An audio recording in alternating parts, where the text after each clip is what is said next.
Bienvenue à toutes et à tous sur le podcast Détermination. On est aujourd'hui avec deux Seb. Donc je m'appelle Seb, mais lui aussi il s'appelle Seb et ça va être un épisode de fou parce que Seb, il est tout le temps en feu. Est-ce que tu peux te présenter s'il te plaît, Seb ? Oui, alors je m'appelle Sébastien Moret, j'ai 46 ans et 2 tiers. Parce que toute l'année, je me suis dit que j'avais 47 ans. Je me suis dit non, pas encore, donc j'ai 46 ans un peu plus. Je suis marié, j'ai 5 enfants, je suis enseignant. Je suis instructeur de fitness, je donne des cours au centre de ninjutsu, notamment de body combat. Et puis, j'aime bien le sport en général, je suis culturiste naturel. Je suis médiateur, je m'occupe du spectacle d'école, je fais plein de choses. Mais c'est incroyable. Et je pense que vous avez bien entendu, il fait 10 millions de choses. Ça va être super intéressant d'attaquer chacun de ces sujets. Surtout de voir un peu comment est-ce que tu arrives à combiner en fait, le fait de faire du culturisme, de faire prof de français, de faire toutes ces choses. Est-ce qu'on peut revenir un petit peu en arrière et puis est-ce que tu peux nous expliquer un peu comment il était Seb quand il était un peu plus jeune ? Alors, Seb, quand il était plus jeune, il n'était pas forcément hyper sportif. Il cherchait un peu le sport qu'il avait envie de faire. Alors, j'ai toujours fait beaucoup de ski avec mes parents, ma famille. Quand j'étais petit, ça, on allait skier l'hiver, j'aimais beaucoup. J'avais toujours eu plein de rêves, en fait, je pense. Je m'imaginais grand footballeur. J'ai commencé le karaté quand j'étais peut-être en 3e ou 4e primaire. Ouais. J'ai arrêté très vite. J'étais ceinture blanche, 3e dan. Je me suis rendu compte que j'avais une coordination très compliquée. Ouais. Après, j'ai commencé le foot un peu plus tard. Et puis, alors, j'étais pas très adroit en foot. Okay. J'aimais bien le sport. Comme je disais, j'avais plein de rêves. Moi, il y a un truc, c'est assez bizarre de dire ça, mais ouais. Un truc qui me faisait bien rêver, c'est quand je lisais les Super Picsou géants.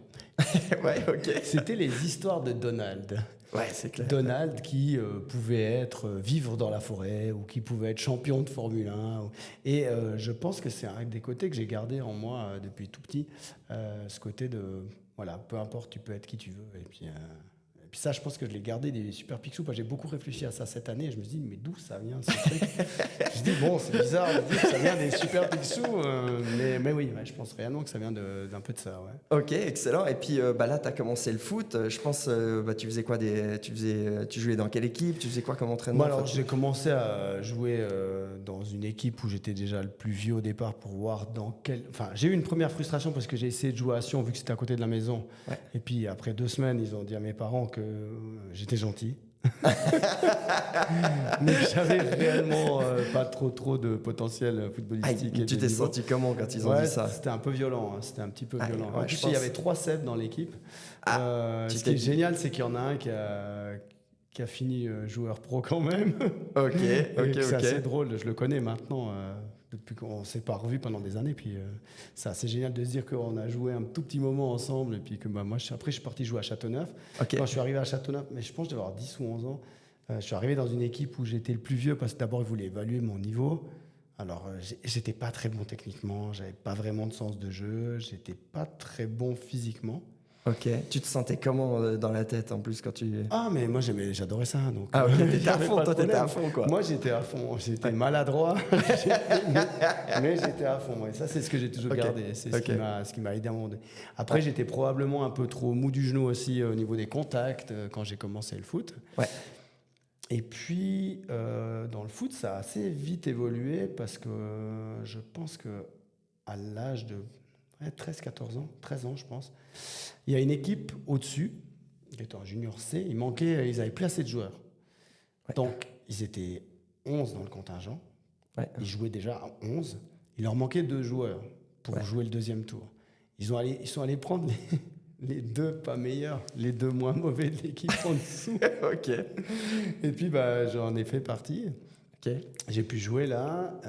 Donc là, j'ai beaucoup joué vu que c'était soit l'autre, soit moi qui étais remplaçant. Donc, j'ai quand même pas mal joué.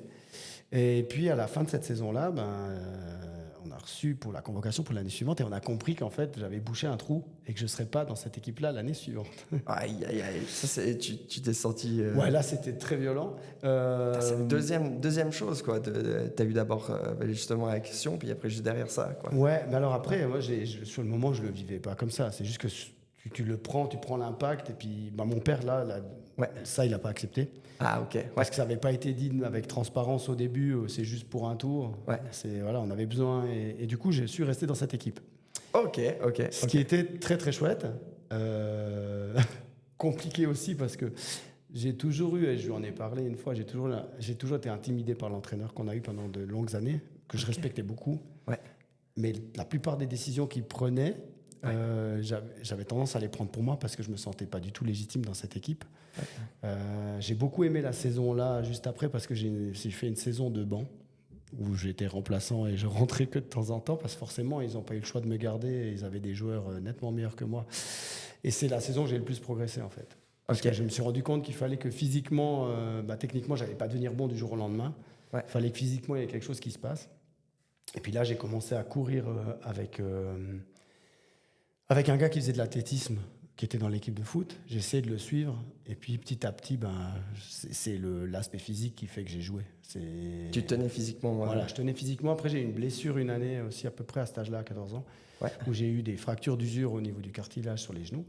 Fracture d'usure. Ouais. Mais suite à un contact quand même aussi. Il y a un gardien qui m'est sorti des 2 pieds en avant. Ouais. Et puis suite à ça, mon père me disait toujours qu'il ne fallait pas que je retire la jambe. Je me suis un peu endurci. Ouais. Et puis ma deuxième marque de fabrique, c'est que d'ailleurs mon entraîneur m'appelait un peu comme ça. Je suis un peu devenu une pelle mécanique. Donc voilà. Une pelle mécanique.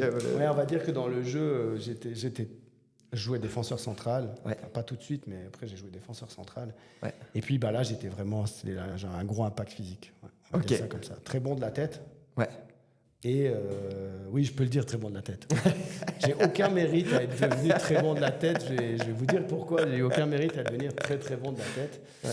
Ça, c'est un truc que j'ai aussi eu de la peine à faire comprendre à beaucoup de gens. Mais jusqu'à 22 ans, donc la première fois que j'ai arrêté le foot, en fait, le truc que je détestais le plus dans le foot, c'est avoir le ballon dans les pieds.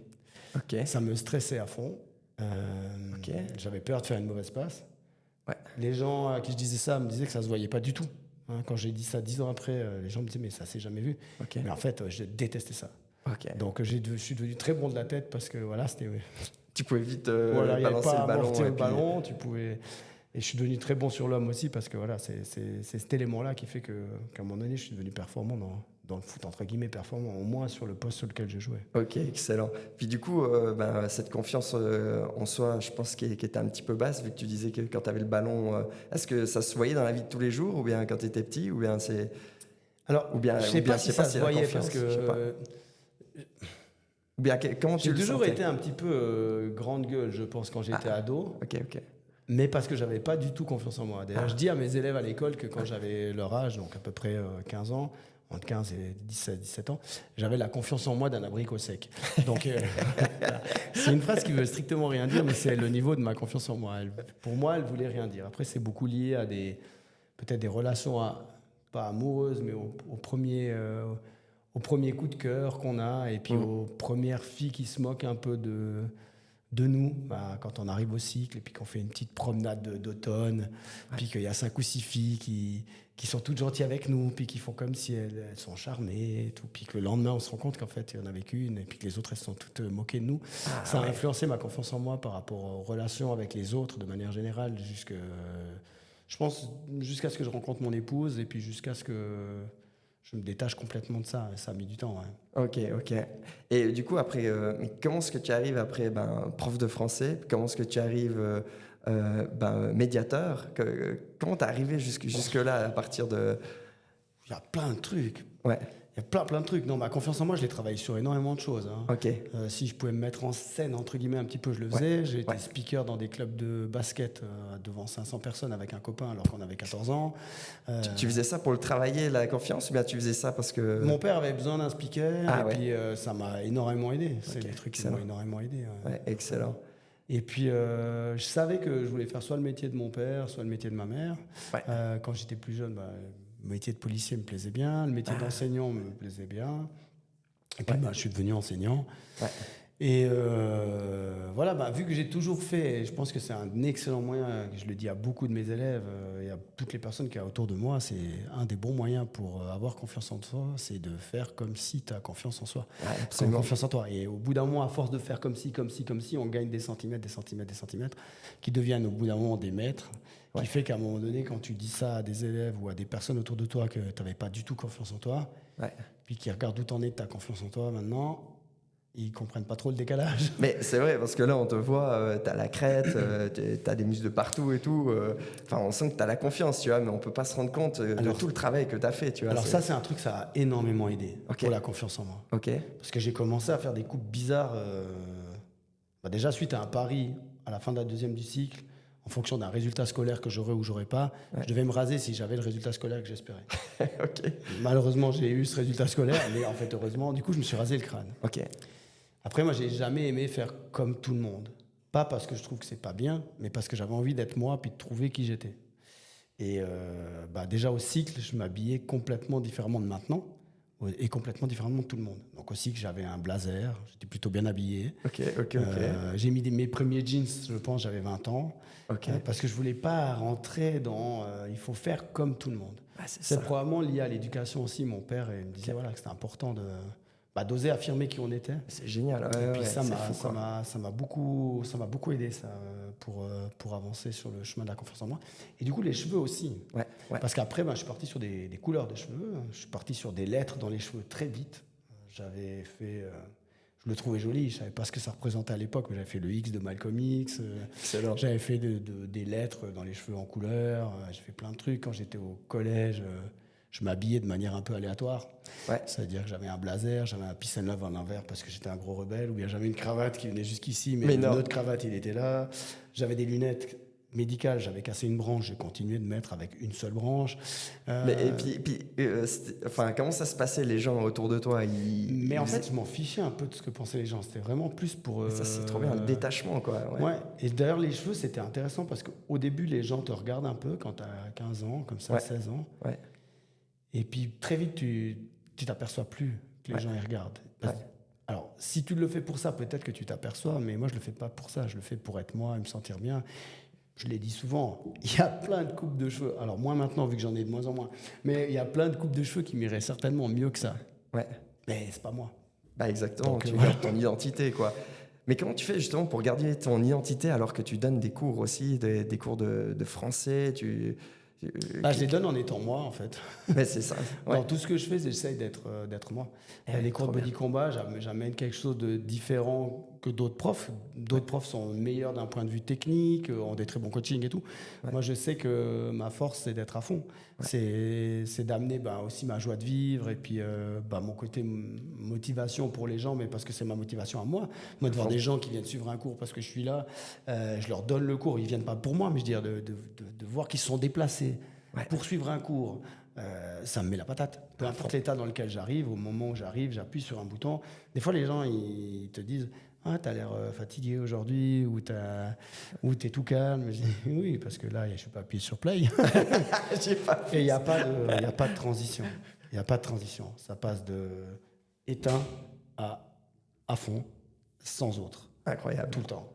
Et ça, c'est assez cool. Et dans mon boulot, c'est aussi ce que me disent des fois mes élèves en retour, c'est qu'ils trouvent que je suis hyper dynamique. Et moi, je m'en rends pas compte. Mais comment tu fais? Comment tu as développé ça, tu penses? Est-ce qu'il y a eu des événements où tu as dû développer ce style Parce que pour démarrer à 100%, alors que tu es peut-être fatigué, tu as peut-être une journée de clairement, fou. si je vous dis combien d'heures j'ai dormi sur les 3 dernières nuits... Dis-nous combien d'heures tu as dormi. Les 3 dernières nuits, je me suis couché entre 3h30 et 4h du mat. Il y en a 2 où j'ai dormi 4 heures. Et puis celle-là, un peu plus, mais j'ai dormi jusqu'à 10. Ouais, j'ai dormi 6 heures cette nuit. Incroyable. Donc voilà, puis je me suis entraîné tard parce que je suis sur beaucoup d'événements maintenant que j'organise. Donc j'essaie de rentabiliser puis d'être prêt... pour la rentrée scolaire, je suis prêt, mais pour les autres événements, il faut que je sois prêt. Donc, puis il y en a plusieurs qui arrivent en même temps. Donc, je ne sais pas d'où ça vient, mais c'est probablement... je ne sais pas si on peut mettre ça. C'est pas forcément que ce sentiment de loyauté, mais c'est un peu plus que ça. C'est le fait d'avoir vraiment besoin que les gens qui m'ont engagé pour quelque chose ou qui m'ont fait confiance pour quelque chose, ils soient contents. de ce que j'amène. Ouais. Le truc qui me heurte le plus, c'est de me dire, j'ai peut-être soit froissé quelqu'un, soit quelqu'un a été déçu ou ses attentes n'ont pas été remplies par rapport à ce qu'il m'avait demandé. Ouais. Alors c'est un petit peu contraignant parce que j'ai tendance à d'un coup vouloir répondre à toutes les attentes de tout le monde, Ouais. avoir de la peine à dire non des fois, hein, parce que c'est frustrant de dire non alors que tu sais que tu pourrais le faire. Ouais. Mais ouais, je pense qu'il y a cet élément-là qui fait que c'est comme ça. Et puis il y a un autre qui est peut-être plus lié à ma personnalité. Puis ça, j'ai mis un peu du temps à comprendre quand même d'où ça venait. Ouais. Probablement le fait que j'ai besoin que ça bouge. Ouais. C'est-à-dire, j'ai trouvé un équilibre dans ce qui, pour beaucoup de gens, est du déséquilibre. Ok. Quand je donnais des cours de fit, où je donnais plusieurs cours et pas que le body combat comme là, je donnais du body combat, je donnais du body pump, je donnais donc body pump, c'est avec une barre de musculation, je donnais un cours de RPM, donc c'est un cours de vélo, et puis je donnais un cours de challenge, alors celui-là, je le changeais toutes les semaines. Donc c'est-à-dire que pour quelqu'un qui a un job à côté, c'est-à-dire que j'avais 30 chansons à devoir connaître en permanence, Donc, pour un seul cours, ok. pour un cours de chaque. Et puis le challenge, je le changeais toutes les semaines. Mais non. Il y avait pas de... Mais je sais que je m'ennuie sinon.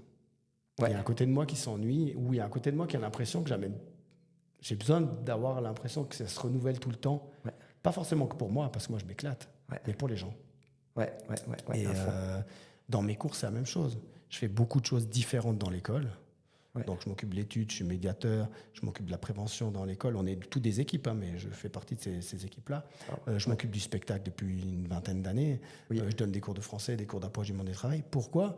Parce que si je donnais 5 programmes de français, peut-être que j'aurais le même impact, mais je pense que j'aurais l'impression de m'ennuyer. Alors que là, j'ai trouvé un équilibre dans ce déséquilibre qui fait que j'ai du plaisir dans tout ce que je fais. Puis voilà, je suis au taquet dans tout ce que je fais. Et c'est ça qui est super intéressant, c'est que tu arrives en fait à concilier tellement de choses. Puis justement, j'ai envie d'avoir 2-3 conseils là-dedans. Je pense qu'on est tous un peu preneurs de conseils. Et à mon avis, pour organiser une journée que toi tu organises, c'est un truc de fou. Bon, il y a quand même des sacrés revers de médaille. Hein. C'est que des moments donnés, tu peux être un peu pénible aussi dans ta vie de tous les jours pour les gens qui vivent avec toi parce que déjà t'es au taquet. Et puis, des fois, tu as de la peine à déléguer des tâches parce que ça va trop longtemps par rapport au rythme auquel toi tu vas. Donc il y a un peu ce revers de médaille. Il y a le revers de médaille parce que certaines phases, c'est pas très sain de fonctionner comme ça. Moi, vu que je suis enseignant, je sais que j'ai un rythme de vie qui me permet d'avoir des périodes où on a des vacances qui me permettent, alors je bosse souvent beaucoup pendant les vacances, mais qui me permettent soit de rattraper le retard, soit de prendre de l'avance, soit juste de redormir un peu plus. Mais très régulièrement, les 2 derniers mois de l'année, j'ai très peu d'heures de sommeil. Là, les 2 derniers mois de l'année, j'ai un nombre de sommeil qui n'est pas compatible avec le sport que je fais.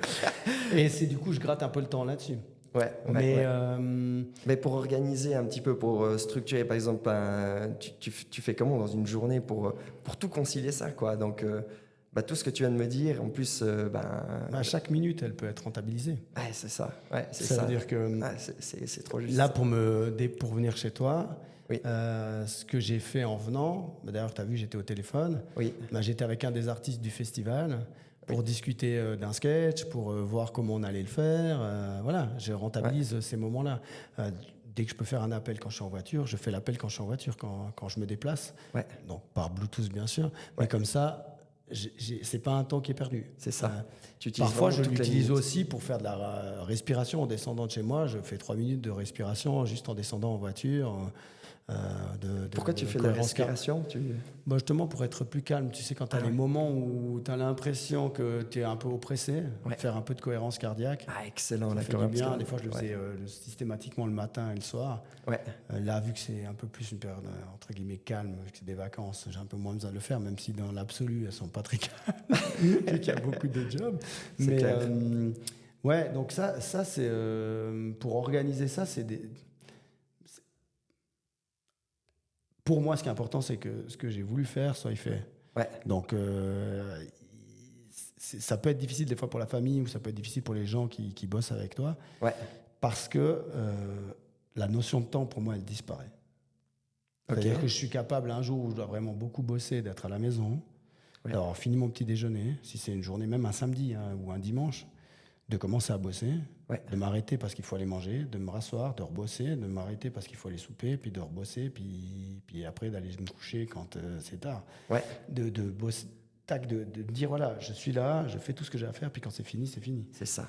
Alors C'est là, il y a ça. des tâches qui prennent trop de temps, tu peux pas Ouais. faire comme ça. Mais c'est Ouais. vrai qu'on perd la notion du temps quand on est avec mon collègue puis qu'on écrit pour le spectacle. Ouais. Et puis avec mon autre collègue qui écrivait le spectacle et qui va aussi contribuer au spectacle avec nous cette année, Ouais. on n'a pas de notion de temps.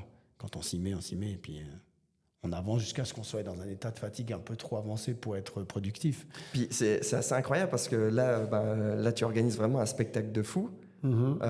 Si tu peux nous en parler un petit peu juste avant de continuer de ce spectacle, si tu parles de toute cette préparation, en plus de ton job, de tout ce que tu as dit, le body combat, la muscu, enfin on va parler encore plus en détail là-dedans, mais tu organises quand même quelque chose de fou, quoi.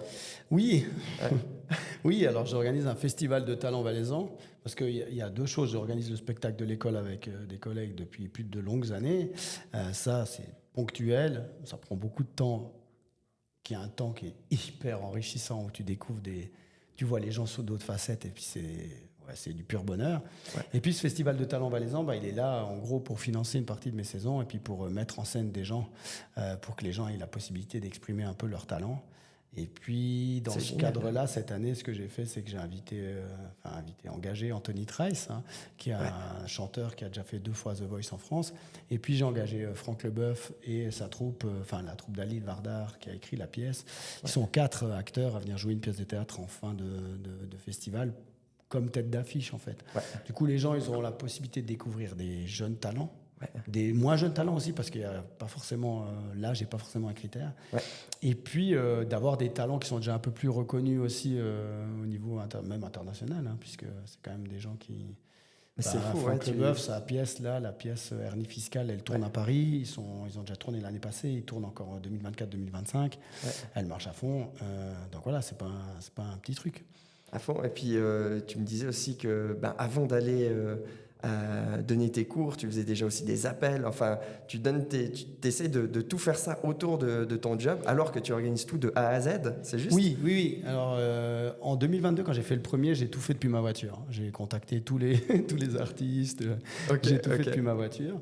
Comme quoi on peut tous développer du temps et puis c'est un super conseil. Bon, alors la question du temps, alors attention, ça dépend des jobs des gens aussi quand même. Ouais. Mais après, dans l'absolu, pour moi, la question du temps est un faux problème. Ah, excellent. Moi, j'ai dit à mes enfants que le jour où ils voulaient arrêter une activité ou comme ça, oui, fallait pas qu'ils viennent me dire que c'était un problème de temps.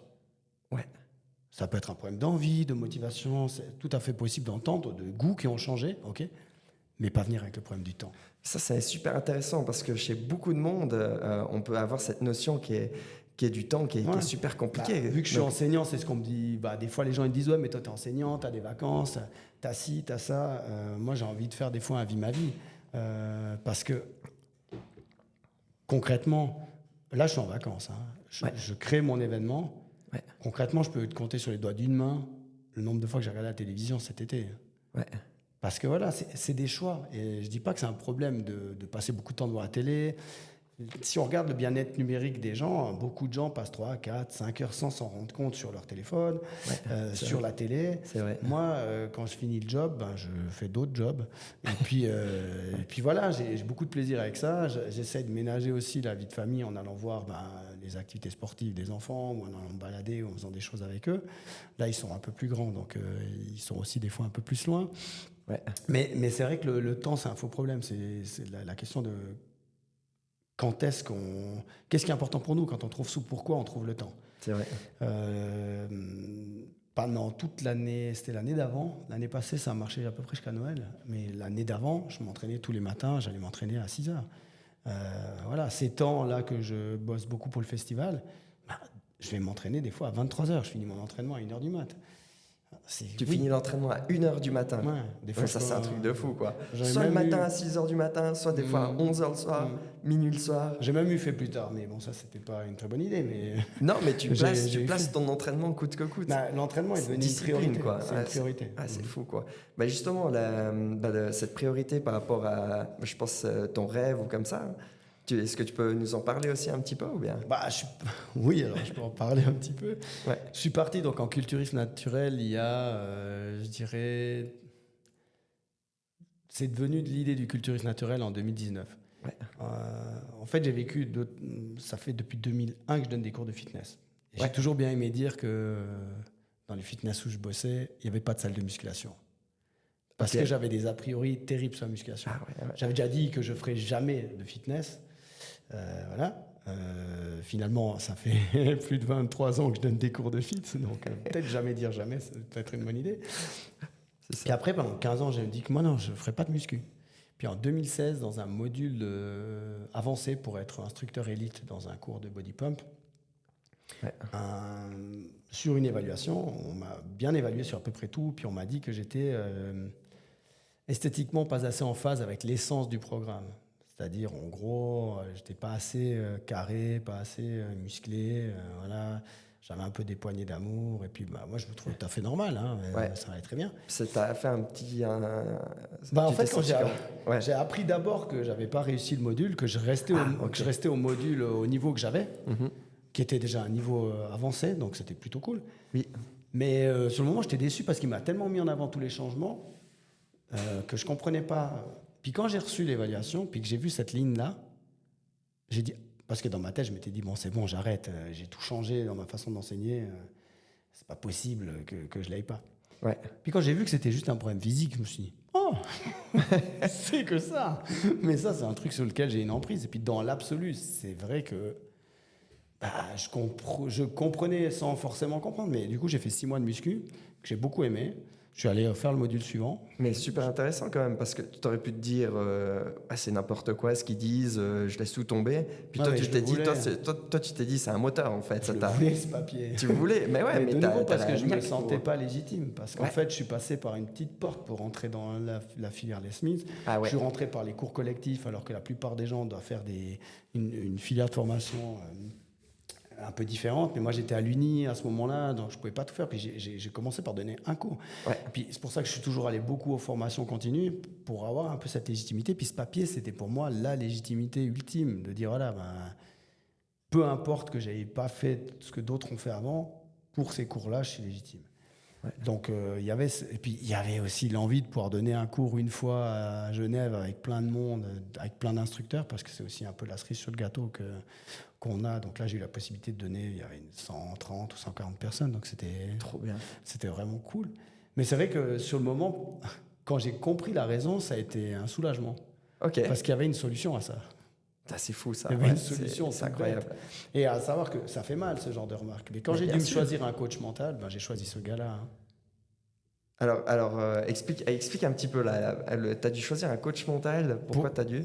Quand je suis parti en culturisme, j'ai trouvé que c'était important d'avoir un coach physique. Et puis, c'est Excellent. un gars avec qui je fais un peu de développement personnel. J'ai suivi des formations avec lui. Trop Et bien. puis là, on est plus dans l'échange où je parle un peu des besoins que j'ai. Il s'appelle Christophe Bess. Et puis mon coach de muscu s'appelle Raphaël Duboucher. Ouais. Les deux se complètent bien. Et puis, Trop bien. il m'aide à tous les niveaux. Quand j'ai des questions ou...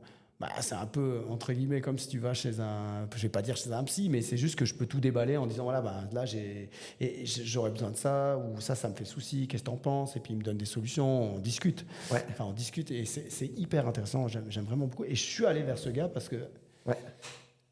j'avais pas envie d'aller vers quelqu'un qui te dit ce que tu as envie d'entendre. Ah, intéressant. Donc, Ouais. c'est confrontant, hein, Mais c'est compliqué d'aller c'est vers... balèze, hein. Ouais, Mais il en faut- même temps, c'est que comme ça que tu peux avancer. Si tu vas que vers des gens qui te disent ce que tu aurais envie d'entendre, Oui. je m'en fiche de ça. J'ai pas besoin de. C'est vrai que de temps en temps, ça fait du bien d'avoir quelqu'un qui te met sur la main sur l'épaule puis qui te dit que c'est bien ce que tu fais. Oui. Là, c'est ce qui est compliqué vu que je m'entraîne seul, que tu as les résultats des compétitions. Voilà, mais les résultats des compétitions, je m'en fiche des résultats pour l'instant.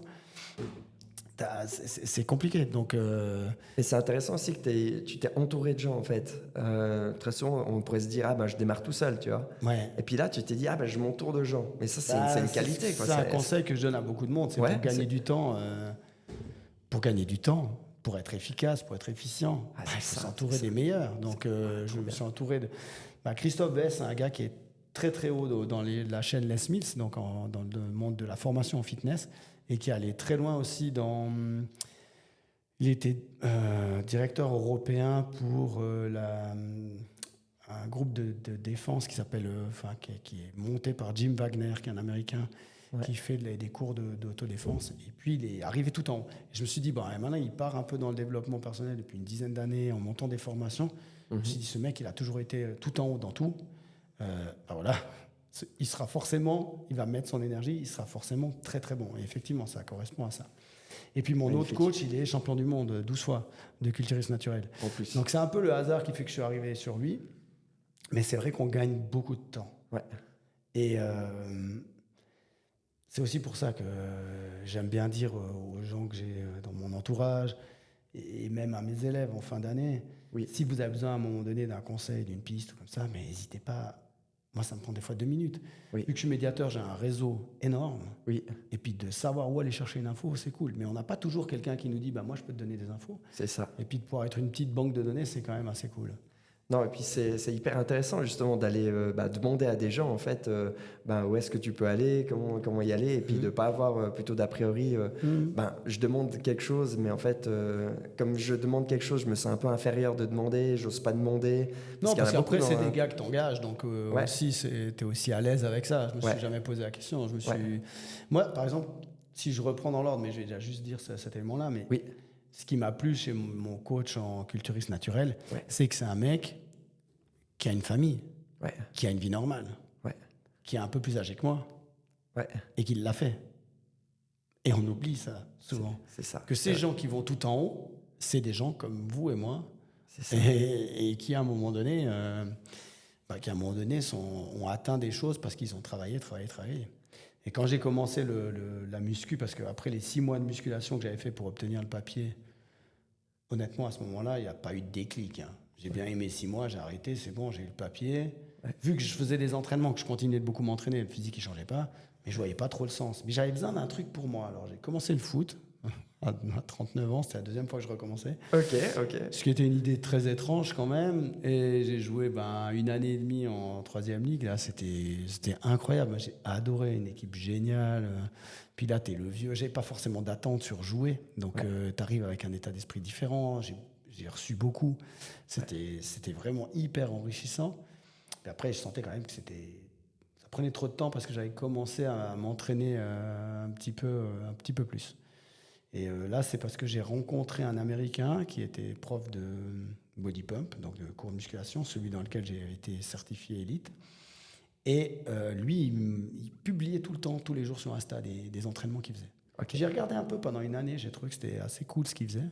Puis au bout d'une année, dans un autre module pour le body combat, je me suis rendu compte qu'il me manquait pas mal de piliers à ce moment-là dans ma vie pour qu'elle soit un peu plus équilibrée que ce que j'avais, notamment du temps pour moi. Ouais, c'est ça c'est pas évident. Et j'ai acheté le programme de ce mec, que j'ai fait 3 mois, où c'était de la musculation avec n'importe quoi comme poids. Tu peux avoir des poids libres ou tu pouvais faire avec du petit matériel à la maison. Et j'ai commencé à faire ça à 6h le matin, chez moi. Et puis pour moi, c'était mon yoga. Puis j'ai fait un 2e pack de 3 mois, puis j'ai bien aimé. Puis j'ai fait un 3e pack de 3 mois où j'ai commencé à voir qu'il s'était rendu compte que c'était quand même hyper exigeant son cours, enfin sa formation. Il l'avait un peu adapté, puis du coup, ça devenait pas suffisant pour moi. J'ai discuté avec la femme de mon patron au fitness qui m'a dit, mais il faut que tu ailles vers Raphaël. Raphaël, c'est un de leurs amis, il vit en France. Il est 12 fois champion du monde. Et puis j'ai dit, je lui ai écrit. Et la première année de muscu, pour moi, c'était vraiment que pour moi, sans objectif. Pour avoir du temps pour toi, en fait. C'était du temps pour moi. Moi, c'était mon yoga. Excellent. J'écoutais des musiques différentes. Ça m'a fait écouter beaucoup plus de musique parce que sinon, c'était plus sur le trajet dans la voiture. Donc ça... Après, c'est devenu des conférences. Par exemple, la chaîne Paradox... je regarde tout le temps. Elle est incroyable, cette chaîne. Je regarde tout le temps. Je regarde plein de conférenciers. J'écoute des podcasts. Des fois, j'écoute plein de musiques différentes. J'ai pu compiler ces 2 habitudes en même temps. Excellent. C'est muscu et s'enrichir. Voilà. Alors quand j'ai besoin d'un truc plus émotionnel, je suis plus sur de la musique. J'ai un pote qui m'a envoyé plein de plein de musique, de métal, et puis j'écoute des fois du métal, des fois j'écoute Excellent. des styles complètement différents, des fois j'écoute des styles plus les musiques qu'écoutent mes enfants, donc ça dépend. Et il y a plein de rencontres avec les autres comme ça, Ouais, ouais. alors que tu es tout seul dans ta salle, et c'est assez génial. Ouais. Parce que tu rencontres des autres à travers les conférences, à travers leur style de musique, c'est hyper enrichissant. Et puis, Donc du coup, en fait, quand tu commences à faire ces entraînements et tout, tu avais déjà un rêve quand tu commençais non, ces c'est entraînements? ça qui est fou. Alors, c'est comment un peu le cheminement parce qu'il faut Le quand même savoir, cheminement, il est-ce est que tu très peux bizarre. expliquer aussi ton rêve et puis, Ouais, je vais le dire. Ouais, je vais Ouais. le dire. En fait, la première année, vraiment, c'était depuis janvier 2019 jusqu'à, je pense, presque une année. L'idée, c'était de faire de la muscu pour moi. J'ai continué avec le gars là, avec Raphaël. Depuis 2019, j'ai un plan de bouffe. Je pèse tout. Ok, Tout ok. le temps. Puis je me suis dit, au bout d'une année à peu près, bon, tu manges comme un culturiste. Ouais. Tu t'entraînes comme un culturiste. Et si tu faisais une fois un concours? Donc c'est parti sur ça. Je lui ai dit, j'aimerais bien faire un concours. Ce serait cool de faire un concours une fois, de se préparer pour ça. Et je m'en souviens très bien parce que la fois où je vais vraiment parler de ça, c'était mois de mars 2020. Et puis, mois de mars 2021, je disais plus tout à fait la même chose. Ok. Au mois de mars 2021, j'ai commencé à dire à mon coach que mon objectif, c'était d'être crédible. Que je voulais aller sur scène, mais être crédible. Ouais. Mais sans plus, parce que, de nouveau, je vais dans un milieu où je me sens pas légitime du tout. Le gars, il a jamais fait de muscu jusqu'à 42 ans, il a fait 6 mois de muscu. Mais c'est ça, c'est fou, Et quoi. puis, mais en fait, je suis allé vers ce sport pour une raison assez particulière. C'est déjà, pas du tout pour l'aspect physique. Pas Ok. du tout pour le corps que ça fait. Parce que c'était pas du tout ce que je visais au départ. Ouais. Après, je dois dire que, à un moment donné, c'est quand même assez réjouissant quand tu vois ce que tu es capable d'atteindre. Mais c'était pas du tout l'objectif. Oui. Je suis allé vers un... C'est vraiment Covid, ça a été un déclic. Mars 2020, 2021, quand je parle à mon coach, je me rends compte que je dis à tout le monde qu'ils ont un potentiel, qu'il faut croire en eux, qu'il faut appuyer sur le bouton. Et c'est d'ailleurs ce que je vais dire lundi, ce que je dis tous les lundis de rentrée scolaire, c'est croyez en vous, je n'ai pas besoin de vous connaître pour savoir que vous avez un énorme potentiel. Puis un jour, je me suis dit, mais je me suis toujours défini comme quelqu'un que sa plus grande force, c'était d'être moyen partout. Ouais. Puis je me suis dit, et si une fois, tu n'essayais pas d'être bon vraiment dans un truc? Mais c'est tellement vrai, quoi. Ouais. Et puis, donc, c'est parti un peu comme ça. Ouais. Et puis, grâce au Covid, ce qui peut être très bizarre comme phrase, le fitness a été en difficulté, comme tous les fitness. Puis, j'ai essayé de faire 1 ou 2 petits événements pour mettre en avant le fitness. Et un jour, je me suis dit, je vais faire 2 fois la conduite forcée, Sion 2000, sur la même journée à pied, pour avoir des vues. Alors, juste pour combien de kilomètres, combien de temps? En kilomètres, je ne me suis jamais posé la question, c'est long. Ou bien en dénivelé, peut-être du dénivelé de ça, fou, non? C'est 2000 mètres la montée, donc il y a 4000 mètres de dénivelé positif. 4000 mètres de dénivelé, donc. Puis là, j'étais en pleine prise de masse, parce que l'objectif à ce moment-là, c'était d'aller faire une compétition en novembre. Puis en plus, c'est pas vraiment la course ou tu fais pas vraiment spécialement ce genre de choses. À ce moment-là, honnêtement, je vais vous dire à quel poids j'étais au mois d'avril. J'étais à 90 kilos, alors que normalement j'en pèse 78, quelque chose comme ça, en poids normal. Donc j'avais 12 kilos de plus à tirer parce que j'ai fait ça en mai et début juin. 4000 mètres de dénivelé quand même. Ouais, c'était cool. 4000 mètres, ouais. Et Caméra au point, et puis en fait, j'ai fait ça. Alors que j'adore faire la conduite, je la fais de temps en temps. Je sais que quand je monte, j'aime bien dire que mon premier objectif, c'est d'arriver jusqu'à V, après d'arriver jusqu'aux Agettes, après d'arriver jusqu'au Colon, après d'arriver jusqu'à Thion, puis après d'arriver tout en haut. Ouais, tu fais des étapes. Oui, parce que sinon, tu vas. Et là, je me suis dit, la première montée, je ne vais pas penser que je la fais. Je ne vais pas me dire, tu dois en faire 2. Mais profiter de chaque moment, de chaque pas, en me disant, puis quand je redescendrai, je verrai bien que je dois en faire une deuxième. Et en plus de ça, tu parlais en même temps, non? Tu Oui, m'expliquais ça juste avant. j'ai parlé durant 10 heures. Ouais. j'ai parlé aux gens qui se connectaient, je racontais un peu des trucs sur pourquoi j'avais commencé ça, je parlais du fitness, il y a des gens qui sont venus me soutenir, c'était très sympa. Intéressant, ouais. Et puis il y a une descente en vélo, ça a pris 10 heures parce que... 10 heures. En fait, quand je suis arrivé tout en haut, et que je suis redescendu à Thion 2000, il fallait changer pour prendre le vélo pour descendre. Il fallait s'alimenter aussi. Quand je suis arrivé tout en bas, il fallait se rechanger pour remonter, parce que bah, tu es tout mouillé, donc tu as froid, donc tu te changes, tu descends en vélo, tout protégé. Tu te dis quoi en bas pour la deuxième montée? Bon, je me suis dit en bas, je suis content, le plus dur c'est fait, c'est-à-dire la descente en vélo. C'est le seul truc que j'aime pas. Ah, ok, le plus Mais, dur. alors j'adore monter en vélo, mais c'est juste que je suis tellement... j'ai gardé un côté maladroit. Avec la fatigue, la chute en vélo, c'était le truc qui m'inquiétait le plus. Ouais, D'ailleurs, c'est le vrai. bout le plus long. Je suis descendu vraiment pas très vite. Hein. Ok, ok. Donc vraiment, j'étais hyper soulagé d'être en bas et de ne pas m'être cassé la gueule. C'était génial. Mais la deuxième montée, je me suis dit, c'était cool parce qu'il y a mon patron qui est venu qui est monté un bout avec moi, il y a mon fils qui est monté un petit bout, donc du coup, c'était plus la même montée. Trop bien. Ouais. Et puis non, c'était génial parce que chaque pas que tu fais, que tu sais que là, cette fois, tu te rapproches encore plus parce que tu n'auras pas à le faire une troisième fois. Ouais, Puis tu sais que tu es passé là, et puis la deuxième fois que tu passes, tu fais ah ouais, que je suis passé là, c'était à peu près à telle heure, voilà. Ah, c'est fou. Puis quand je suis arrivé tout en haut, et on s'est rendu compte, pour arriver à 4000 mètres, il manquait des mètres. Ok. Mais je le savais en partant, donc on est arrivé jusqu'à Thionville, et puis là, à Thionville, il y a une rampe d'escalier, une grande rampe. Ouais. Et puis je l'ai faite 27 fois en courant. Mais non. Parce que ça faisait les mètres qui manquaient. Et ça faisait à peu près 9 heures que tu faisais, donc pour arriver aux 10 heures, enfin 9h30. Ouais, mais là, tu es dans un état de transe. Ah ouais. À la fin, il y a des gens qui m'ont demandé de faire des mouvements de body combat, mais moi, dans mon truc, un de mes potes qui était là avait mis la musique de Rocky. Du coup, j'ai fait 50 pompes en arrivant. Alors que je faisais pas du tout de pompes, je faisais jamais 50 pompes à ce moment-là. Et j'ai arrêté, j'ai mal aux jambes. Parce qu'en fait, ton corps, il réagit plus du tout de la même manière. C'est complètement fou, ça. Tu sors un peu de ton corps. Tu vois que ton corps, quand tu es dans la fin, tu as tellement d'euphorie parce que tu as fini un truc que tu n'avais jamais fait déjà. Ouais. Et tu es tellement dans l'euphorie que... ouais, je les ai faits, vraiment, c'était... Puis encore, j'ai regardé ça une fois, j'ai dit, c'est encore relativement propre, hein, ces pompes. 50 pompes droit derrière, quoi. Ouais, et quand je suis rentré chez moi, ouais. je me rappelle très bien, je me suis assis sur ma place de parc, j'ai pris mon téléphone et j'ai appelé mon coach. Puis là, je lui ai dit, écoute, je veux pas être crédible, je veux faire des résultats. Excellent. Je veux vraiment faire des résultats. Je Excellent. veux prendre le temps et faire des résultats. Puis après, pendant le même été, tout d'un coup, il y a une idée qui m'est venue, c'est de me dire, et si tu visais pas un titre mondial?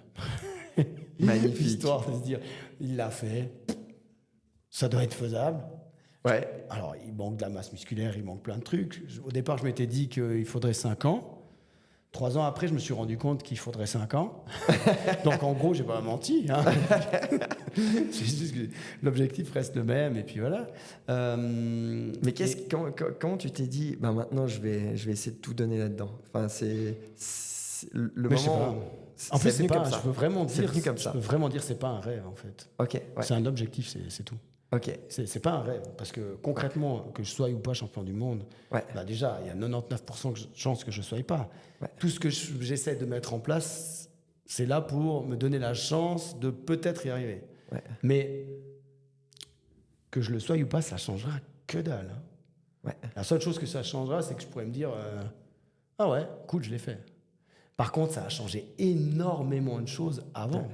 Ouais. Parce que dès le moment déjà où je me suis dit que je voulais être champion du monde, quand tu es en vacances, puis que tu n'as pas envie de t'entraîner parce que tu es au bord de la mer. C'est ça. Puis là, t'as quel âge en fait quand tu dis ça? Moi, là, donc ça, moi, je pense que c'est tout en 2021 que c'est vraiment arrivé que je me suis dit. Donc ça te fait quel âge là en 2021? En 2021, j'avais 44. Ouais. 44. Donc 44 ans, t'es là-bas sur la plage, tu te dis je vais faire un titre mondial. Enfin, j'ai envie de faire un titre mondial. Ouais. Et puis, du coup, tu t'entraînes. C'est ça, on peut rêver à tout âge de quelque chose de fou, quoi. C'est ça, Non, mais c'est fou, ouais. J'ai dit à des élèves à la fin de l'année passée que peut-être un jour, à 88 ans, ils me verront, puis je dirais, ouais, je dois être champion du monde de ping-pong. Ou, je sais pas forcément champion du monde. Mais j'ai envie d'écrire des livres, j'ai envie de faire plein de trucs. Donc, Mais c'est génial, ça donne en tout cas beaucoup d'inspiration, quoi. Et puis, du coup, tu t'es mis ça, et du coup, quand tu fais maintenant tes entraînements... c'est beaucoup plus facile. C'est plus facile, hein. Ouais, C'est plus facile parce que tu te dis pas je vais pas y aller. Ouais. Déjà le jour où il y a beaucoup de trucs qui m'ont aidé dès le moment que j'ai fait un site internet. Donc déjà j'ai une tu opportunité. peux dire le nom de ton site? Ouais, ça s'appelle sebmoret.ch. Ouais. Je vais dire aussi le nom du partenaire qui fait ça parce que ça s'appelle YoMedia. Ouais. Franchement c'est incroyable parce que ils m'ont fait un site absolument fantastique.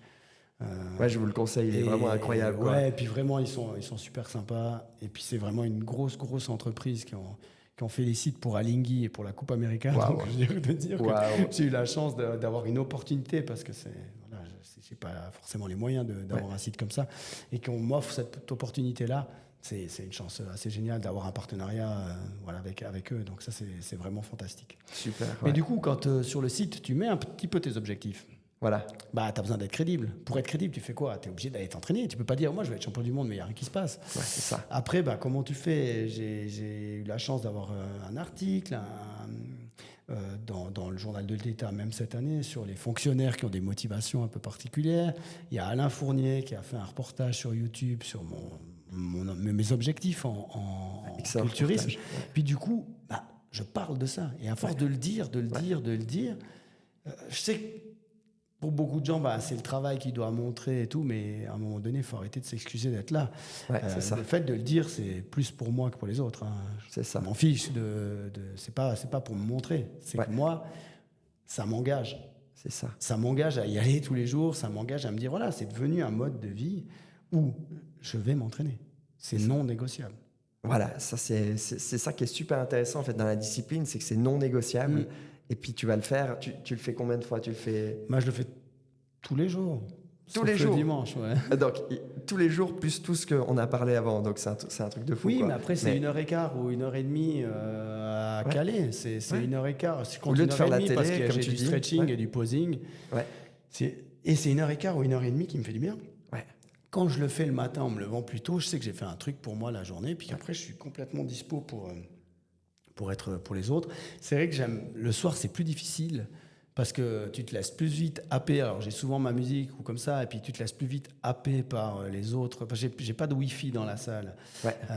Donc, du coup, je pourrais pas juste prendre une tablette où je mettrais que les chaînes de développement. Donc, du coup, je me laisse happer par des gens qui, des fois, te contactent par message. Puis je réponds, puis du coup, tu te fais un peu happer par les réseaux, comme tout le monde. Et puis ça, c'est vrai que c'est compliqué. Donc le soir, je mets toujours un peu plus de temps quand je m'entraîne le soir. Ouais. Par exemple, ce soir, quand j'aurai terminé, je vais m'entraîner. Et c'est Donc ça. ce sera peut-être 22h30 quand je vais aller m'entraîner. Et puis voilà. Incroyable. Mais du coup, tu es dans quel état d'esprit? Ça m'intéresse aussi beaucoup. C'est quand tu fais ton entraînement, donc tu sais que tu veux t'entraîner pour un championnat. Comment tu es, ton état d'esprit? Tu soulèves, je sais pas, tu fais les jambes ou les bras. Moi, j'ai un Est-ce que programme tu qui est... penses à quelque chose quand tu... Ouais, je Alors, t'écoute. je pense à beaucoup de choses. Hein. Des fois, je pense aux trucs que je dois organiser, mais j'essaye aussi de penser... pour augmenter tes résultats, tu dois essayer d'avoir une vraie connexion avec ton corps. Ok. Tu dois bien ressentir, par exemple, d'être connecté avec tes fessiers quand tu travailles sur les fessiers. Alors, ça ne me parlait pas du tout au début parce que je n'étais pas du tout connecté avec les fessiers. Maintenant, je sais que j'ai compris ce que ça veut dire. C'est-à-dire concrètement, tu fais... Concrètement, tu arrives vraiment à sentir les centimètres de muscle sur lesquels tu dois bosser. Ah, Quand tu excellent. contractes Donc les tu mets fesses et ton tout. attention, en fait. Tu mets attention là-dessus. Ouais. Ça, c'est hyper Ce qui intéressant. fait que le développement personnel, souvent, je réécoute les vidéos 2 fois pour être sûr d'avoir les... Parce que tu as toutes ces phases de récupération Ouais. où là, tu as le temps d'écouter vraiment. Et puis, Donc, je ne pense pas réellement tout le temps à mon objectif. Hein. Ce n'est pas une obsession dans ma tête, c'est juste que c'est un chemin. Je sais que je dois aller m'entraîner. Et puis, je prends beaucoup de plaisir parce que j'ouvre la porte du garage, parce que je travaille dans un garage. Et puis, je m'entraîne dans un garage. Ouais. Et puis, j'ai une vue qui est fantastique. Il y a mon tonton qui passe tous les jours me dire bonjour quand je m'entraîne. Donc, c'est super cool. Mais tu fais comment pour avoir la patate pour t'entraîner comme ça? Pour avoir le feu, tu vois Parce que tu vois, tu peux te dire là, Tu fais comment là c'est 9h15. Après, tu sais que tu vas aller t'entraîner à 10h30 ou 11h, je sais pas. Ouais. Mais toi, il me semble que tu as tout le temps le feu en toi. Tu as tout le temps Ouais, mais parce qu'on ne l'énergie. voit pas à la maison aussi. Il y a des moments où où je suis pénible parce qu'il y a beaucoup trop de trucs, puis tu es un peu dans le stress. Ouais. Puis il y a des moments où tu es fatigué. Alors, je fais souvent des turbo-siestes de 15 minutes.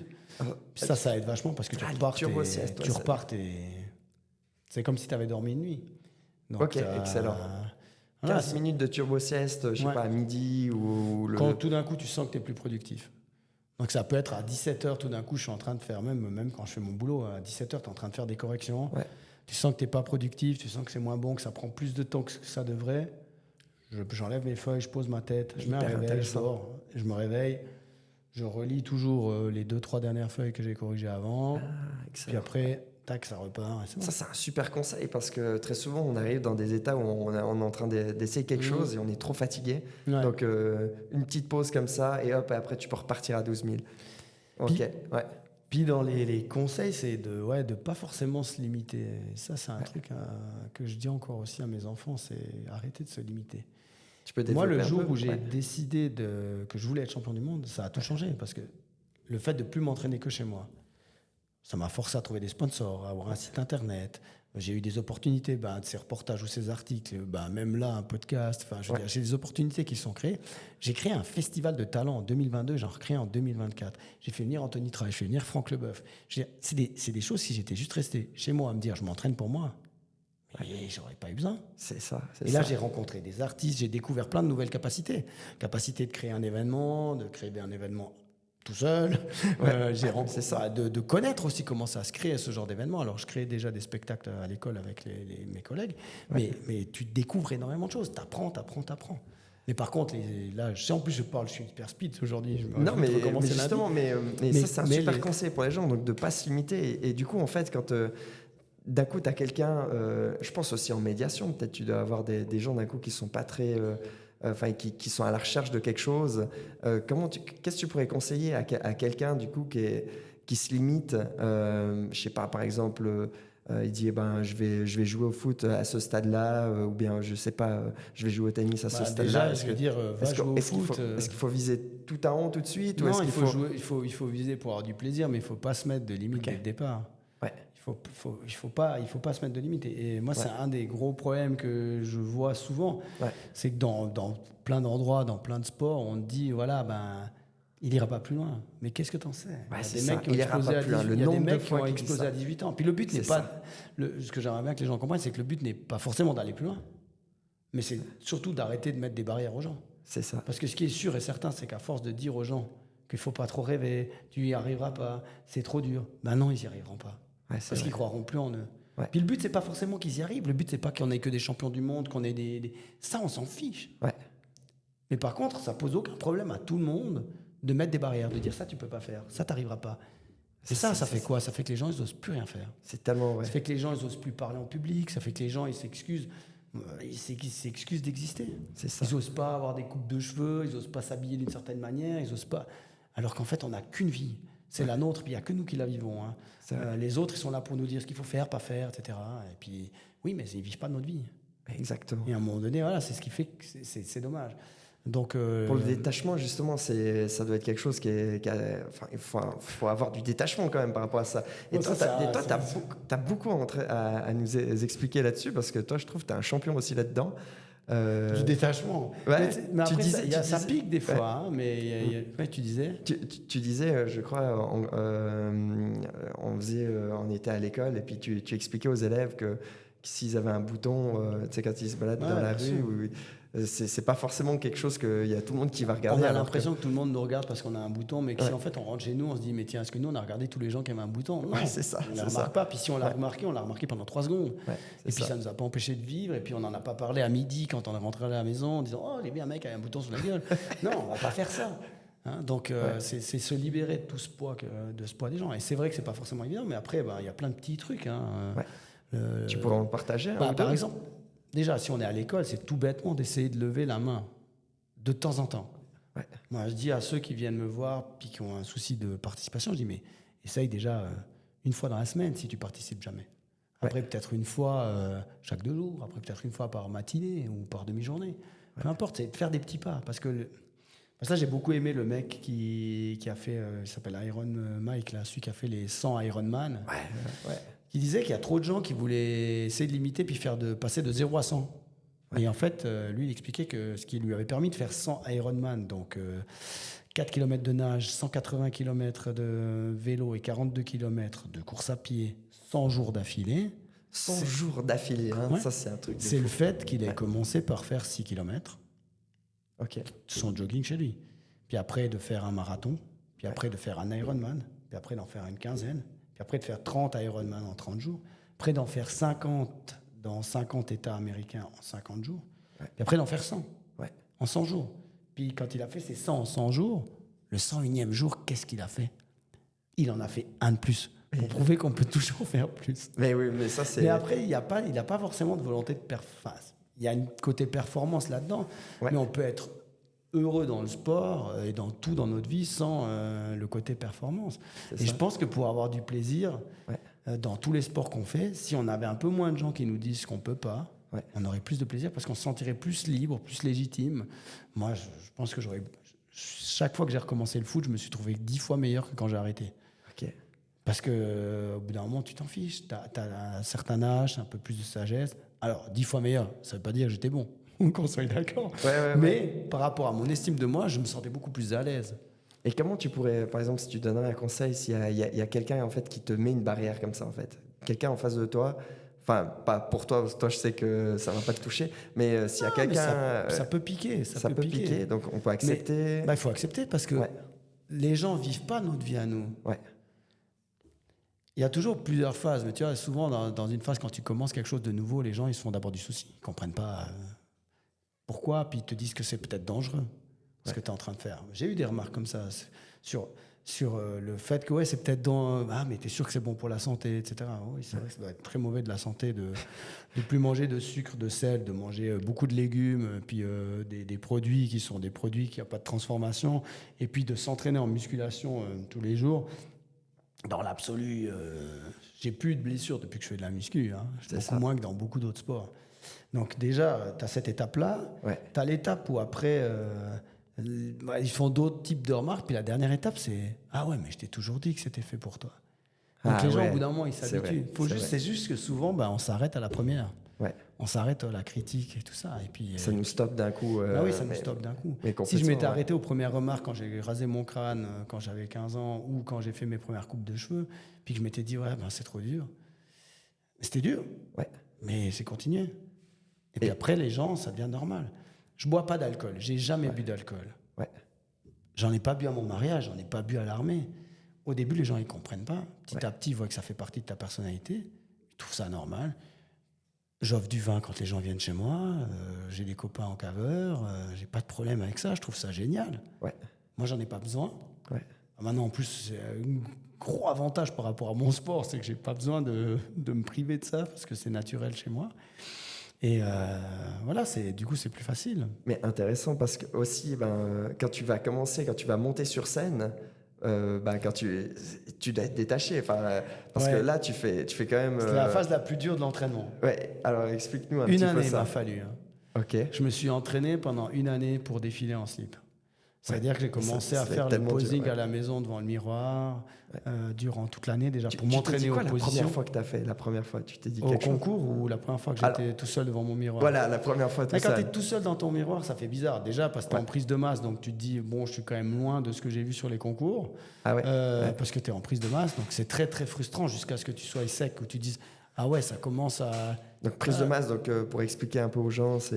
Tu prends du poids durant l'année, alors toujours avec des produits sains, parce que je suis un culturiste naturel en plus, donc moi j'ai choisi de le faire même si c'est sain aussi, des protéines, mais moi j'ai choisi de le faire sans poudre, donc sans protéines, sans shake, sans barre protéinée, de le faire juste avec du poulet, parce que je le commence à un âge où de toute façon... j'ai pas 18 ans, j'ai pas de contre-la-montre, comme quoi il faut absolument que j'aie fait ça à tel âge. Et puis, j'aime bien faire les choses à ma façon. C'est clair. Donc, tu prends de la masse musculaire durant l'année pour essayer de gagner un peu en volume et de gagner en muscle. Et après, tu sèches pour qu'on voie vraiment ta musculature. Donc, ça veut dire que la première année, quand j'ai fait les championnats du monde en 2021, je suis monté à 90 kilos, je suis descendu à 69. Et puis au concours, j'étais à 71. T'étais à 90 kilos. J'étais à 90 kilos fin avril, 29 avril, quelque chose comme ça. Et puis je suis descendu à 69 kilos le début octobre. Mais ça, t'avais jamais fait? Non. T'avais jamais fait un truc comme ça? Et du coup, t'as fait comment? C'était hyper cool. C'était hyper cool. Mais mon coach est certifié en nutrition et diététique, donc j'avais un plan alimentaire qui fait qu'on a réduit les portions. Je pouvais manger le même type d'aliments, mais on a réduit les portions progressivement pour habituer l'estomac, ce qui fait que j'ai pas eu faim. T'as pas eu faim? Et puis en plus, t'as réussi à t'entraîner tous les soirs, tous les matins, le soir, et t'arrivais à t'entraîner en perdant. C'est incroyable. Parce que c'était pas agressif pour le corps. Et mon médecin, il m'a dit, ton coach, parce qu'on a fait des tests sanguins avant que je perde du poids et après. Intéressant. Et toutes les données étaient les mêmes, sauf une vitamine qui était mieux après qu'avant. Donc il m'a dit, c'est anormal. Et c'est génial. Il m'a dit, ça veut dire que c'est hyper bien fait. Et C'est vraiment hyper bien fait. Super. Donc Donc, comme quoi s'entourer des meilleurs. S'entourer des meilleurs, c'est vraiment On top. gagne beaucoup de temps. On gagne vraiment beaucoup de temps. Incroyable. Et puis Après, du coup, ça coûte. Alors, parce qu'on me dit souvent, mais s'entourer des meilleurs, ça coûte. Ouais. Toi, j'ai rien à voir. Moi, j'ai une famille, on est 7. Donc, je peux pas mettre de l'argent pour ça. C'est ça. Donc, j'ai cherché des sponsors, je crée des événements, Trouve- j'ai fait des ventes de gâteaux avec mon fils, parce que mon fils est parti en culturisme aussi, pour financer ces événements. C'est ça. Pour Et du coup, l'argent, tu trouves une solution en fait. Tu dis pas, ah non, à cause de l'argent, ben non, c'est fini, je fais pas. En fait, toi, tu es directement sur le mindset, je trouve la solution. Oui, c'est un gros avantage. Ouais. C'est un gros avantage. Alors, je sais que c'est des fois pénible, par exemple, pour mes enfants, parce que quand ils ont un souci, je pense que des fois, ils auraient juste besoin de pouvoir en parler et puis de ne pas avoir l'impression que oui, il y a plein de solutions. Ouais. mais c'est vrai que je suis orienté hyper solution. Ouais. Et puis après, je sais que, comme je leur écrivais l'autre jour, que chaque porte, il y a une clé pour chaque porte. Donc, il faut juste trouver laquelle. Des fois, tu as un trousseau énorme, et puis tu vas mettre du temps à trouver la bonne clé. C'est ça. Mais au bout d'un moment, on la trouve. Ouais. Impressionnant. Là, des clés, comme je disais, pour financer mes saisons, j'ai des sponsors, des dons, le festival, une vente de gâteaux pour celle de mon fils, là, et puis ma saison passée à Noël. Enfin, je veux dire, on a fait plein de trucs différents. Oui, parce que quand tu as 2 personnes, parce que là, depuis juin l'année passée, mon fils est parti en compétition, il sera au championnat du monde avec moi cette année. En plus, alors Bah, ça c'est fait un super gros budget. intéressant. Ça fait un père-fils, donc c'est hyper Complètement inattendu aussi. c'est inattendu, mais en plus c'est incroyable, non, de partager. Tu te sens comment en fait Ah, Ouais, c'est hyper cool, surtout que c'était vraiment pas prévu du tout. Je veux dire, comme moi, je pense que jamais il aurait pensé faire de la muscu un jour. Ouais. À un moment donné, il a grandi un peu trop vite, donc il avait les épaules un peu comme ça. J'ai dit, écoute, je peux demander à mon coach de te faire un programme. Ouais. Programme de 2 mois et demi, 3 mois. À la fin de l'été, il était droit. Il se tenait droit, il a gagné une impression de 10 cm. Et puis du coup, il a aimé ça. Et puis il a suivi son chemin, il s'est entraîné un petit peu, il a fait un peu de muscu. Et puis après, il a pris un programme avec mon coach. Puis mon coach l'a vu. Ouais. Puis mon coach lui a dit qu'il pourrait faire de très bons résultats aussi, qu'il avait vraiment un joli physique. Puis ça l'a motivé. Ouais. Excellent. Et puis là, pour revenir sur la première fois que tu as fait le défilé, oui. c'était quoi C'était quoi comme championnat? Alors, la première fois, j'ai fait les championnats de France. Championnat de France. Ouais, parce qu'en fait, vu que c'était l'année Covid, normalement, le championnat de France, c'est toujours au printemps. Ouais. Vu que c'est l'année Covid, ils ont décalé. Ils ont décalé en octobre. Puis c'était 3 semaines avant les championnats du monde auxquels j'étais inscrit. Ok. Et du coup, c'était cool parce que j'ai eu 2 compètes. Ouais. Mais pour m'entraîner à ça, donc au bout d'un moment, quand j'ai des appels avec mon coach me filme. Enfin, je me filme pour mon coach pour qu'il puisse me corriger et puis voir aussi l'évolution du physique. Au début, c'était mon épouse qui me filmait. Puis après, au bout d'un moment, c'est mes ados qui me filmaient, mes enfants à la maison qui me filmaient comme ça. Ouais. Et puis avant la compète, je me suis dit, il faut quand même que je me délaisse de cette peur-là. Ouais. Donc, on avait une fête de famille chez ma belle famille. Il y avait beaucoup de monde. Et je suis allé poser dans leur salon. J'ai fait le tour complet de posing, et puis la Corée libre dans leur salon. Et puis, j'ai fait aussi... Je suis allé chez mes parents dans leur cuisine. Mais attends, pour revenir là-dessus, qu'est-ce qui s'est passé? Chez mes parents dans leur cuisine, c'était... Non, mais t'étais avec la belle famille et tout. Ouais. Et puis eux, ils savaient que t'allais faire ça? Oui, ils savaient, ouais. Mais j'aurais pas forcément dit que j'allais faire ça le jour-là, j'aurais demandé. Ouais. Mais non. Ouais. Et puis, toi, tu t'es senti... Ça a dû être c'est un bizarre, peu fou, parce non? que tu sais pas si tu as des attentes, des peurs, des craintes, mais tu sais juste que tu dois te libérer de ce poids-là, de te dire, voilà, je veux me sentir à l'aise face au regard des gens. J'avais beaucoup discuté avec mon coach Christophe Bess sur comment j'avais visualisé la salle, visualisé comment il y aurait des juges. J'ai regardé beaucoup de vidéos de comment ça se passait pour être le plus clair. Plus on connaît quelque chose dans lequel on va qui est inconnu, plus on peut se sentir à l'aise. C'est vrai. Après, je suis allé chez mes parents, dans leur cuisine. Oui. Et puis, des fois, c'est difficile de regarder des parents, tu vois, parce que ils n'ont pas l'habitude de ce sport-là aussi, comme le regard des beaux-parents. Donc, c'était intéressant d'avoir ça. Et puis, je suis allé chez un pote.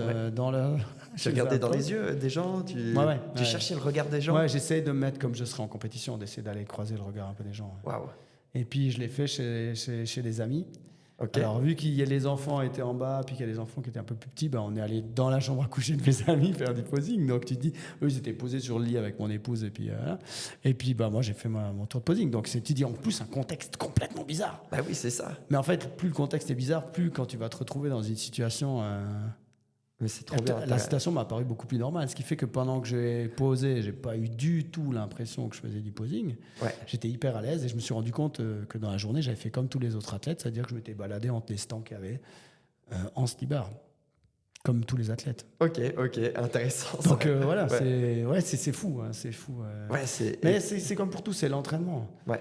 J'explique souvent à mes élèves que pour m'entraîner pour mes oraux quand j'étais à l'Uni, que je vais faire des exposés dans des amphithéâtres, comme c'est en histoire par exemple. Ouais. Il y avait le premier, j'avais 80 personnes. Je me suis entraîné à la maison, j'avais mis tous des pluches sur un canapé, puis je regardais les pluches dans les yeux, puis je m'adressais aux pluches. Mais j'avais pas 15 ans, hein, j'avais 22 ans. Hein. Ok. 20 ou 22 ans. Hein. Mais c'est tous des exercices qu'on peut tous faire, en fait, tout ça. Oui. C'est tout ce qu'on ne voit pas en arrière-plan, en fait, de tout le boulot que tu as fait. Nous, on voit juste la finalité ou comme ça, mais en fait, tu as fait un boulot énorme. J'aime bien l'image de l'iceberg du succès. Ah ouais. Enfin, du succès, voilà, de ce qu'on voit. Oui. On voit que ce qu'il y a en apparence, on ne voit pas tout ce qu'il y a en dessous. C'est ça. Les gens oublient, les gens voient le résultat à la fin. C'est ça. C'est pour ça que moi, j'ai beaucoup de problèmes avec les entre guillemets, beaucoup de problèmes, mais c'est vrai que quand les gens disent ouais mais il doit arrêter maintenant certains athlètes comme Federer, Nadal parce qu'ils ont tout gagné, ils sont vieux, non, mais ils aiment ce qu'ils font, puis ils font toujours des résultats. Et puis est-ce qu'on doit arrêter parce qu'on fait moins des bons résultats? Non, on doit arrêter si tout d'un coup on sent que la page elle est tournée. Il n'y a pas de raison d'arrêter avant. Tant qu'on aime ce qu'on fait, il n'y a pas de raison d'arrêter. Tellement raison, quoi. Tellement raison. Et puis combien de fois il y a des gens qui font des critiques sur soit le fait que on est trop vieux, soit le fait qu'on n'est pas assez grand pour jouer au basket, soit bien sûr. on l'a vu pendant les Jeux Olympiques, un mec qui n'était pas assez grand pour jouer au basket, qui a quand même fait des passes incroyables et mis des shoots incroyables face à des mecs qui faisaient 50 cm de plus qu'eux, et puis 50 cm vraiment. C'est ça. Un mec d'un mètre 74 face à un mec de 2m20 ou 2m22, voilà. Hein. Ouais. Tu te rappelles de son nom? Non, je me rappelle pas. Mais c'était contre l'équipe de France. Ouais. Il a fait une passe entre les jambes à un moment donné sur une remise en touche. Mais un shoot incroyable aussi. Donc voilà. Et puis, mais comme quoi, c'est tout dans la tête. Comme tu disais, rester illimité, donc créer des exercices comme tu as fait avec les peluches et tout. Je trouve ça vraiment aussi avec la belle famille et tout. Ça m'a vraiment beaucoup aidé. Hein. Tu es tout le temps en train de combiner des choses. Quoi. Puis avec ma belle famille, ce qui était incroyable, c'est que mon beau-père, c'était mon médecin pendant des années. C'était le médecin de famille. Ouais. J'ai rencontré sa fille plus tard. Mais c'était encore mon médecin quand je l'ai rencontré. Et il m'avait dit au début de l'été, et je l'avais pas mal pris d'ailleurs, parce que réellement, quand tu me voyais à 90 kilos, pour certains, 90 kilos, c'est pas beaucoup, mais vu que c'était en phase de prise de masse, moi, j'avais vraiment pris pas mal dans les zones où je stocke du gras. Donc, quand je revois les images, puis que je me dis, à ce moment-là, je disais que j'allais au championnat du monde. Ouais. Puis que mon but, c'était d'être champion du monde en 2021. Enfin, que je le disais en 2021. Oui. Je me dis, waouh, les gens, ils ont dit hier, celui-là, il est complètement cintré. Ouais. Puis mon beau-père, quand je lui ai montré la photo de mon coach en lui disant, voilà, c'est un physique comme ça auquel je vais arriver, on buvait un apéro ils étaient en vacances avec nous, on buvait un apéro. Il m'a dit, mais c'est pas possible, t'arriveras jamais, c'est vraiment les pros qui arrivent à ça. Puis pour moi, c'était normal comme réaction, parce qu'effectivement, ça paraît complètement surréaliste. C'est vrai. Quand j'ai fini de défiler dans la cuisine, dans le salon chez eux, il est venu et il m'a dit waouh, jamais je pensais que c'était possible. Il était scotché, ouais. Ok, incroyable. Et puis là, le physique que j'avais sur les dernières compètes était deux fois plus abouti que sur ma première. Ouais. Mais voilà, c'est possible. Ouais. Moi, j'ai plein de gens qui m'ont inspiré comme ça. J'ai un de mes amis qui faisait 195 kilos. Combien t'as dit? 195 kilos. 195. Ouais. Et puis son médecin lui a dit qu'il s'appelle David Manzaka. Je l'ai fait venir témoigner pendant 5 ans dans l'école. Ouais. Il est venu témoigner au Festival de Talent Valaisan aussi en 2022. Lui, c'est vraiment un truc qui motive aussi quand tout d'un coup, tu as un jour où c'est un peu dur d'aller t'entraîner. Tu te dis, attends, lui, il ne pouvait pas marcher. Ouais. On a dû aller le peser sur une balance de vétérinaire. Parce que les balances normales vont jusqu'à 150 kilos. Ah ouais. Il s'est fait encadrer par des gens du fitness, dont un de mes potes qui s'appelle Yannick, il a encadré et tout, et il a perdu beaucoup de poids. Il a eu une phase de plateau après avoir perdu 60 kilos. Il a continué de s'accrocher. Au bout de 3 ans, il avait perdu 110 kilos. Ok. Il en faisait 85. Il est devenu coach sportif. Incroyable. Maintenant, il est parti sur un autre rêve. Il est devenu douanier et tout ça. Enfin, Ah, mais c'est une J'ai superbe plus le histoire. terme Quoi. exact, mais voilà. Ouais. Et ce gars, ça m'inspire tout le temps. Quand Ouais. il venait à l'école, on se mettait dans son pantalon avec Yannick. Ok, C'est-à-dire ok. un chacun de chaque côté du pantalon. Ah Et ouais, on avait encore- et on faisait physiquement, encore quoi. ça. Mais non. Et on était dans son pull. Ah ouais. Et le mec, il est devenu coach sportif. Et c'est Alors, incroyable. Ouais, La seule limite, c'est la santé. ouais, c'est ça. Mais moi, je pense que dès le moment qu'on trouve un pourquoi, lui, il a trouvé son pourquoi. Mhm. Il a aussi trouvé les trucs qui l'ont piqué. Ouais. Il s'est battu. Ouais. Et il a perdu 110 kilos. Et Incroyable. tu te dis, voilà, bah, moi, si j'ai pas envie d'aller m'entraîner parce que c'est 11h15, Ouais. eh ben, tu fermes ta bouche et tu vas t'entraîner. Mais Parce que ça, lui, il t'as de- rentrait comme ça au fitness parce que le portique était trop étroit. Eh mais incroyable. Et puis du coup, comme autre source de motivation ou d'inspiration, tu as d'autres personnes? Moi, il y a plein de lectures. J'aime beaucoup, comme je disais avant, la chaîne Paradoxe sans filtre ou Ouais, c'est vrai, les interviews de David Laroche qui interviewe plein de gens avec des parcours différents, des acteurs, des sportifs comme Tony Robbins, Tony Parker, des pianistes comme Sofiane Pamar, enfin plein de gens. Ouais. Ça m'inspire beaucoup. Mais après, c'est aussi les gens du quotidien, hein, des gens qui luttent contre la maladie, des gens qui se battent, des gens qui croient un peu en leurs rêves. Je trouve que l'inspiration, on peut la trouver partout. Moi, quand je te vois faire le kilomètre vertical à pieds nus ou ce que tu fais maintenant, pour moi, c'est hyper inspirant. Quand je vois l'équipe Merci. de coachs que tu as aussi au centre de ninjutsu, qui sont tous des passionnés, qui ont le cœur sur la main, puis qui s'investissent à fond, moi, ça m'inspire à fond aussi. Merci. Donc, il y a vraiment beaucoup de choses. Je trouve que l'inspiration, on peut la trouver partout. On peut la trouver C'est vrai. dans beaucoup de choses. Mais je trouve que c'est quand même quelque chose qui est vraiment bien à faire, c'est d'avoir des inspirations pour pouvoir se donner de temps en temps des leviers quand on a un petit coup de mou, t'as raison. On arrive gentiment au bout de ce podcast. Est-ce que tu peux nous rappeler un petit peu des dates, des choses Ouais. Je vais rappeler tout ça. Je veux juste dire Ouais. un truc encore, un petit conseil pour tout le monde. Ouais, volontiers. Le truc que j'utilise le plus, c'est que j'ai un carnet de petits bonheurs que je fais depuis des années. Au début, c'était des post-it. Maintenant, c'est un carnet. Ok. Tous les soirs, je note les moments de petits bonheurs que j'ai eus. Parce que notre cerveau il est souvent paramétré pour retenir le négatif. Oui. Alors, des petits bonheurs, ça peut être des trucs très, très bêtes. Hein. Ça peut être la glace que j'ai eu le droit de manger parce que tout d'un coup, j'étais en vacances. Ça peut être un sourire. Ça peut être une personne avec qui j'ai discuté 2 minutes. Ça peut être le podcast là, il sera dans mes petits bonheurs parce que je trouve ça un échange très sympa. Merci. Il y a plein, toutes les choses qui m'ont fait sourire, qui m'ont fait du bien sur le moment. Puis j'essaie de m'en rappeler le soir. Puis je lis les autres choses que j'ai faites jusqu'avant. Et concrètement, sur ton cahier, tu fais quoi? Tu marques le jour, puis tu marques... Je marque tous les jours le jour, et puis je marque les événements de la journée qui m'ont fait sourire. Des fois, ça peut être une remarque d'un élève en classe, ça peut être le fait d'avoir aidé quelqu'un, ça peut être le fait que quelqu'un m'a aidé, ça peut être une remarque de mes enfants, peu importe. Et en faisant ça, ça aide à affronter les moments où on est un peu dans le sombre, ou bien où tout d'un coup on se dit « Ouais, tu vois, par exemple, là, ça fait 2-3 semaines que je bosse vraiment, même un peu plus, à fond sur le festival. Puis du coup, tu as l'impression qu'il n'y a que ça. Puis quand tu regardes ton carnet, tu fais « Ouais, mais non, il y a eu ça. Il y a eu tous ces petits moments-là qui ont fait tellement de bien. » Trop bien. Et puis ça, on oublie. Trop Et bien. franchement, c'est un conseil que je donne à tout le monde. Excellent. Super conseil. En tout cas, merci beaucoup, Seb. Et puis, si tu peux nous donner un peu les dates pour ce spectacle. Alors, et puis, ouais. Moi, j'ai plein de gros événements. Là, je profite d'en parler aussi parce que le 14 septembre, je serai sur un énorme événement en body combat à Lausanne, qui est un événement qui sera fait pour une association caritative qui s'appelle L'Aimant Rose, qui est une association en prévention pour le dépistage du cancer du sein, où on va relancer le body combat 100, c'est-à-dire c'est les 25 ans du body combat. Puis j'ai eu la chance d'être invité pour faire partie des 14 profs qui seront sur scène pour le body combat revival et pour le body combat 100. Et puis là, les gens payent 25 ou 50 francs et ils ont accès à toute la journée de toute façon. Et c'est à l'école hôtelière de Lausanne, dans une salle gigantesque, donc où je réalise une sorte de petit rêve que la vie m'a offert. Là. Mais magnifique. La semaine qui suit, le 21 septembre, alors là, il y a un énorme événement à Grogne, salle Recto Verso, festival de talent valaisan avec des chanteurs, danseurs, humoristes, ventriloques, magiciens, etc. Danseurs, j'ai dit aussi, ouais. Comment on fait pour réserver ça? Alors, je vais te dire ça tout de suite. Vous pouvez aller sur le site sallectoverso.ch et là, il y a un encart rouge, vous cliquez dessus, c'est le festival de talent valaisan. Il y aura Anthony Trice qui fait un concert d'1 demi-heure.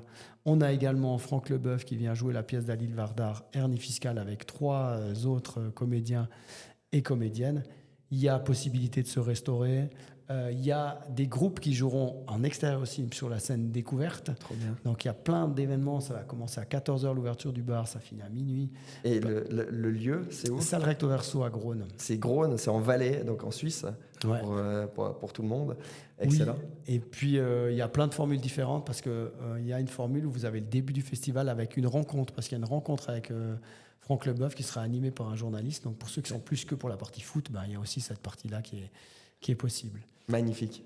Et puis après, normalement 5 ou 6 octobre, on fait une compète avec mon fils dans la région de Montpellier. Excellent. Pour aller se préparer. C'est très difficile et c'est très intéressant parce qu'en fait, on y va en cours de prépa.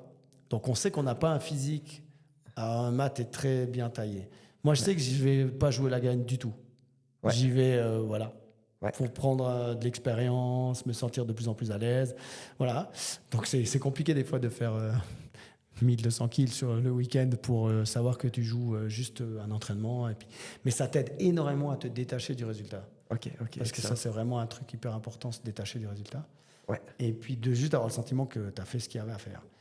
Ça, c'est pour faire une bonne performance. C'est pour ça que tu dis ça. Ouais. Ok. Ouais, puis surtout pour pas être dans la frustration. J'ai vu beaucoup trop d'athlètes au premier championnat du monde, au championnat de France, qui voulaient limite par sort la médaille.